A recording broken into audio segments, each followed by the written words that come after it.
once again to M5's English language learning program, Let's Speak English. I'm Gav Duncan and I'm here on your TV to help you learn English. Now, are you sitting comfortably? Yes? Good. And are you ready for today's lesson? Yes? Good. Okay. Well, let's learn English together. And welcome, welcome, welcome. Welcome to today, people. Welcome to today.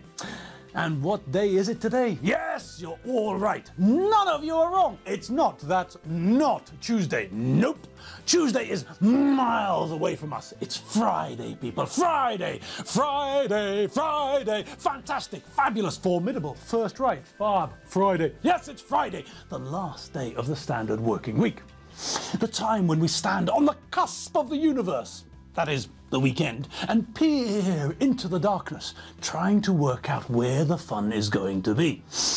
All right, so are we all ready? Yes? Good. Because we can't just start the fun just yet, can we? No, of course not. For a start, we've got to get through today's lesson. And then there's probably something to do in the flat, isn't there? Hoovering or something like that. So, as always, we can't just jump into the middle of Friday and expect to find ourselves in the middle of fun town straight away. No! Friday's here and we're in Friday, but, well, we all know that it takes Friday some time until it reaches full strength, full power. If we start trying to behave like, well, I don't know, like this guy, what's his name, Chiroptera chap?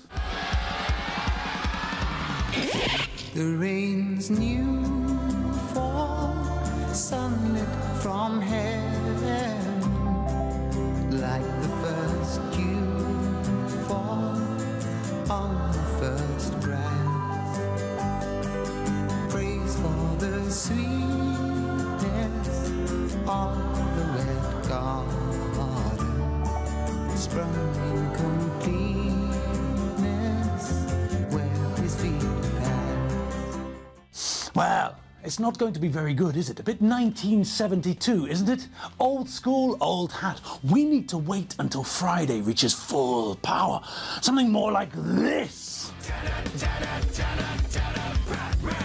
think my muscles are big? Thank you. You haven't seen my brain. Ladies, it's okay if you stare. Why? 'Cause I'm a billionaire! All right, well, that's more like it, isn't it? Yes, that's what we're talking about, but we have to wait, don't we? Yes, we've got to wait until later. We all know that. That's when Friday will be reaching its full powers. So that's what's waiting for us. But for now, it's time to have another look at what we started yesterday. Now, all right, now who remembers what we were looking at yesterday? I know, you all do. Of course, I know that. I was just kidding. So, yesterday, the last thing we saw, the car. Let's see it again. Alrighty then, letters A to M. Hang on, let me think. Well, it's probably more than 11, and I'm pretty sure that it's less than 27. Good. So, let's see what the bits and pieces of the car are called in English. And yes, it's easy. Okay, A. What's A? Well, have a look at the picture. It's the part of the car which people in certain TV shows always like to slide across. It saves so much time. You don't have to walk around your car, just slide across that metal bit which covers the engine.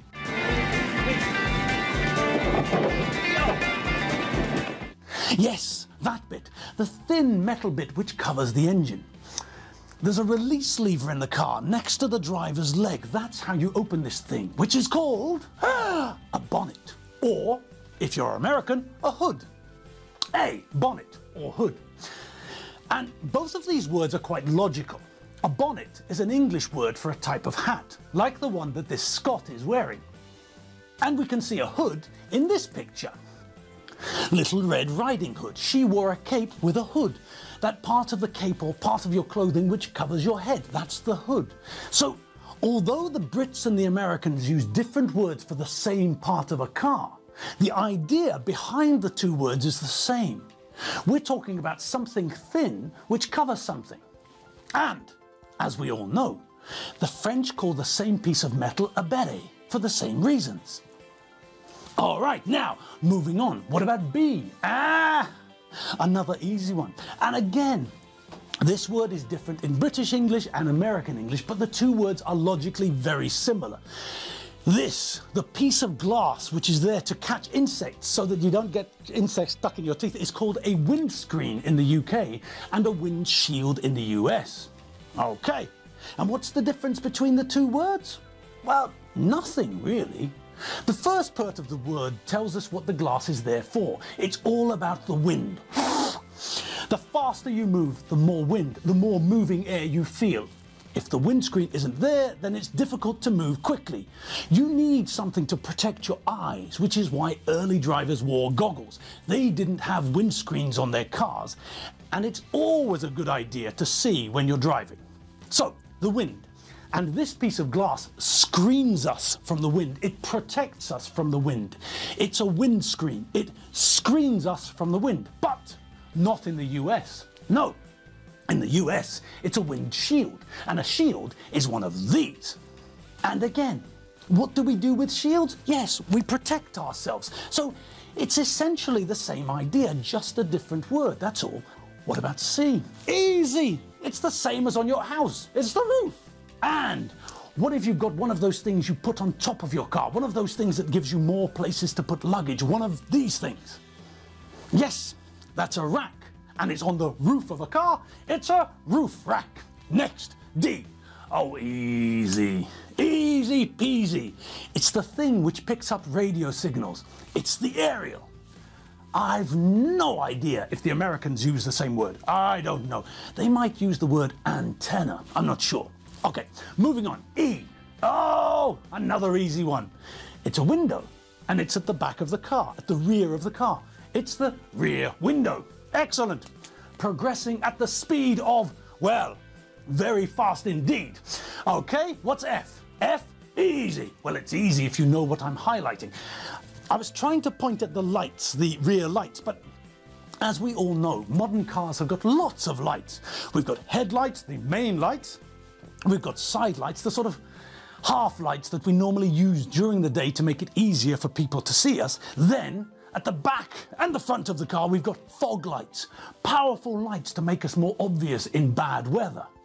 Also, at the back of the car, we've got one or two reverse lights.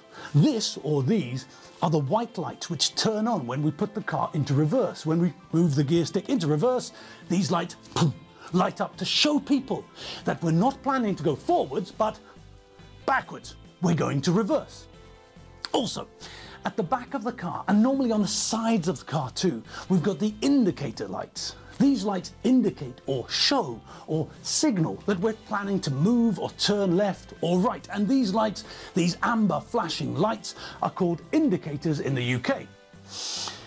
In the States, for some strange reason, a lot of cars have red indicators at the back.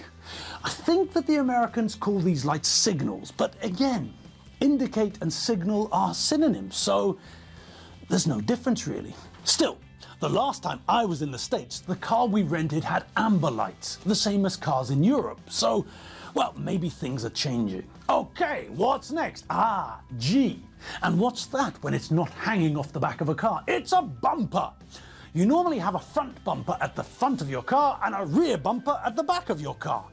It's there to protect your car from small accidents. If you bump into a wall, for example, it's cheaper to repair the bumper than to repair the back of your car.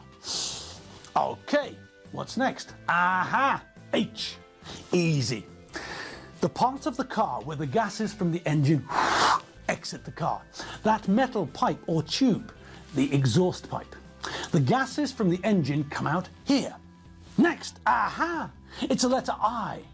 And what's the arrow pointing at? Oh, that's easy. It's a window, isn't it? Yes. But it's not the rear window, that's the one at the back. So this must be the rear side window. Although I suppose it might also be one of the rear passenger windows. Next, it's that letter between I and K. Which letter is that again? What's the name of the Japanese company which makes electronic things? Yes, the company that makes the video recorder that Michael J. Fox bought. Yes, it's JVC, isn't it? Yes, it is. It's an international company and it's called JVC. Right, well, what's J in the picture? Easy. It's the same as you find all over the house, at the front of your flat, wherever there's a door. It's a door handle. Next, K, the one after J. Easy. It's the thing you look in to see what's behind you. All right, now, there are 3 of these things. Normally 1 inside the car and 2 outside the car. And what are they? Yes, just like the thing you use to look at yourself in the bathroom. These things are mirrors. And these ones are different to normal mirrors. These are driving mirrors. There's a slight difference between normal mirrors and these mirrors. These mirrors don't reflect things accurately. The size of the things you see has been altered to make it easier for you to see things. On American wing mirrors, it's common for the manufacturer to put a sign on the glass to let the driver know. So, if you're driving and you see that in your wing mirror or your side view mirror, it might be time to step on the accelerator!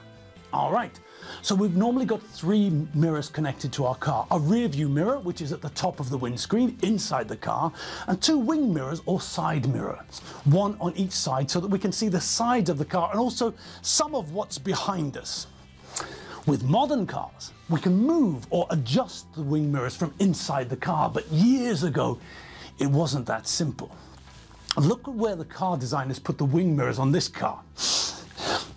Imagine trying to adjust your mirrors when they're stuck on the wings of your car halfway down the bonnet. Not very useful.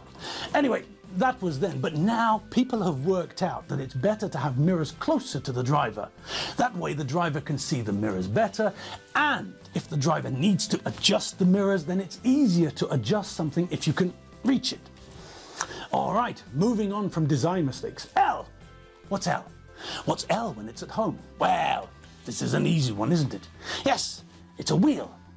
If we're being more specific, then it's one of the 2 front wheels. Normal cars have got 4 wheels, 2 at the front and 2 at the back. 2 front wheels and 2 rear wheels. Okay, so that's a wheel, and on the wheel there's a tyre. Yes, we all know what a wheel is. It's that round thing which makes travel possible. And on the wheel there's a rubber tyre. Okay, so that one could be wheel or tyre, whichever you fancy. In fact, it could be more than just those 2.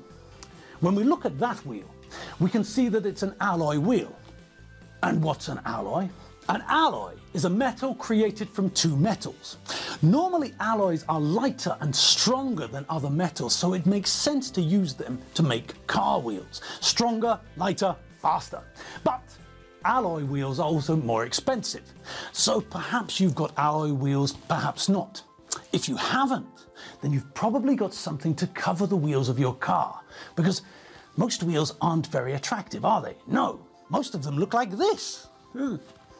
Not very attractive, is it? No, but there is something we can do about that, isn't there? Yes, we can cover the ugly wheel with something which is more attractive, less ugly, and that thing is a hubcap. The hub is the center of the wheel, and a cap is a lid or a cover. If you wear a cap, it's a cover for your head, for example. So, we can cover the wheels with hubcaps, and then things look much better, much more sexy. Much better. Okay, what's next? Oh, it's the last one. And we already know the answer, don't we? Yes, it's the rubber ring which fits onto the wheel. It's the tyre.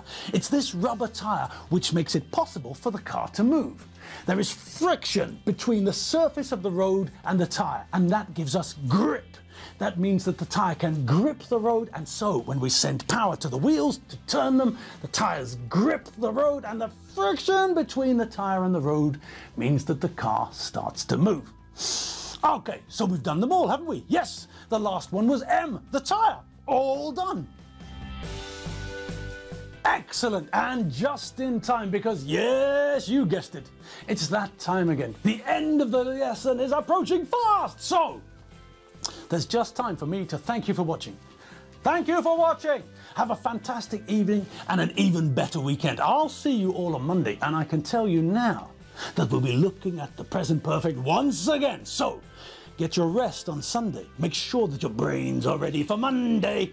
See you later. Have a great time tonight, and don't forget the antiperspirant. Nobody will want to dance with you or even talk to you if you smell like a homeless dinosaur's armpit. That's the first rule of society. See you after the weekend. Have fun and check out the website if you get a chance. See you later. Bye.